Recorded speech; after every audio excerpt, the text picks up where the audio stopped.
Okay. Would you mind stating your names, please, for us? Jerome Taylor. Okay. Jerome with the G. Okay. And girls? Samantha. Samantha. Okay. And you? Nikki. Hi. How are you? And I'm Tammy, Tammi Okay. Taylor. Thank you, ma'am. I appreciate the spelling of that. Whitney, like Whitney Houston. Whitney. Okay. So tell us a little bit about the reason why you're here today. The president is having his rally here in Tulsa, Oklahoma. What are some of your thoughts on just the rally itself and the reason why you support the president? We're here in support of our president, Donald Trump, and we're patriots of the United States, and we believe in our president. We support our president. I wanted to see him do it for 4 more years. Am I saying he's perfect? No, he's human. My expectation of him is to do his best and put in place policies to better the people of the United States of America. I don't expect him to be out anybody's God. So that's what we see and we stand. So he's the president, we're going to support him. So now, of course, there's been some controversy about the president's visit here. One of those being that the original trip was scheduled for June 19th, during Juneteenth, and then it was moved to the 20th. What are some of your thoughts as far as the way that the president has handled that issue and the way that he's addressed it? Well, even if he did put it on June 19th, there's so many other events surrounding a June 19th event. I don't know why they made such a big deal out of it.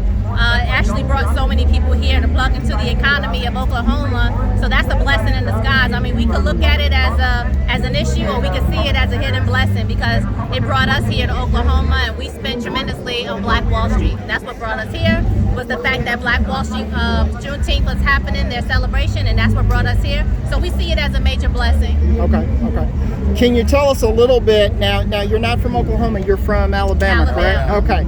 So can you tell us a little bit about how some of the president's policies have affected you in a positive way or a negative way? Can you let us just kind of tell us a little bit about that? One policy he made was the opportunity zone, and I personally know family that benefited tremendously from the opportunity zone. And a lot of people don't even know what that is because the media doesn't put that out there. There's a lot of other policies that we have put in place to help people, and that are good policies, but that's not going to get out on the media. So you have to know somebody, or look for yourself to find these things out. Right. Tax cuts helped us. Yes.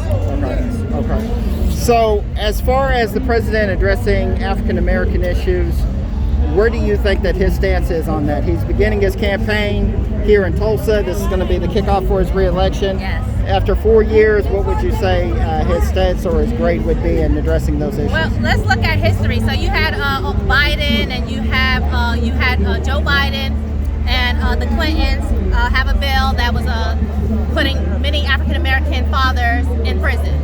They flooded our American prisons, taking them away from the households, the families. As you can see here, my husband is the head of our household. Without him, I don't know how we could even survive without the man being at home. My husband can teach my sons how to be men. As a mom, I teach my daughters how to be women. I can probably do it on my own, raise a boy on my own. I have as a single parent before, but I'm seeing the impact of what a man, masculinity in the family and the household, what it does for a family. It holds the family together. That's just the structure of the family, what it's supposed to be. So with fathers outside of the household, myself coming from New York and didn't have my father in my life, he actually was part of that law where he spent 27 years in prison, federal prison all my life. So I didn't have my father in my life. It led me to a lifestyle of sex, drugs, and just being out of control as a teenager. And so, my father just recently came home from prison, and so with the new prison reform bill, it allowed black fathers to come back home to their families. And so I think that's a plus. I look at it as that's a major plus for the African American family to have black fathers back in the household. I think that's the what President Trump did, many others support him, even a black president, Obama, which we support. We like that we had a first black president. You know, we give props where props is due. And so, you know, they never really pressed the issue about making an executive order to bring our black dads home. Okay. Two more quick questions. The first of those questions is, with the things that have happened here recently, both with police interactions with African Americans, with the shootings that have occurred, and then the protests that have happened afterwards. Do you think that the president has addressed those issues correctly? And what would you tell him if you could talk with him about addressing those issues? I don't believe the president can fix that problem completely. The issue with the police, it was there before President Trump. It was there before, so on, backwards. And those presidents didn't fix it. But we're going to dump everything on this president and say, you got to fix it overnight. It's something that has been going on for years and years. And as believers, we have to believe that we got to start standing on right and wrong, not white and black.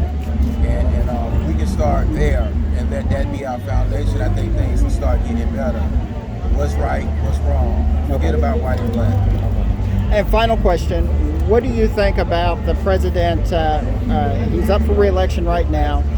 Do you think that if re-elected, that he is going to make the future brighter, not just for African Americans, but for all Americans in general? And what would you tell him if you could sit down and have a one-on-one? How would you address him about those issues? Our president right now are focusing on many of the issues that concern America as a whole. I mean, he's our president, so like my husband said, he's not God, but I know he has many people around him, and he's addressing many of the issues that face our country today. But moving forward, if I had to sit down with the president, I would want to focus on African American descendants of Negro slaves and really doing what's right by our ancestors. By applying some sort of protection to protect the ancestral lineage, the great history that is all intertwined in America that made America great what it is today.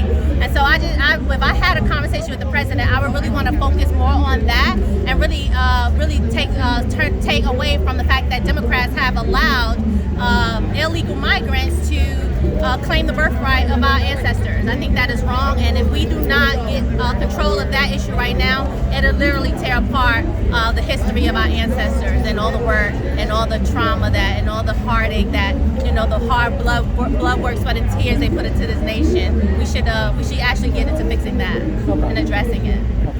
Well, listen, folks, we want to thank you for your time and talking with us real quick. This is CJ Neal with the Oklahoma Eagle.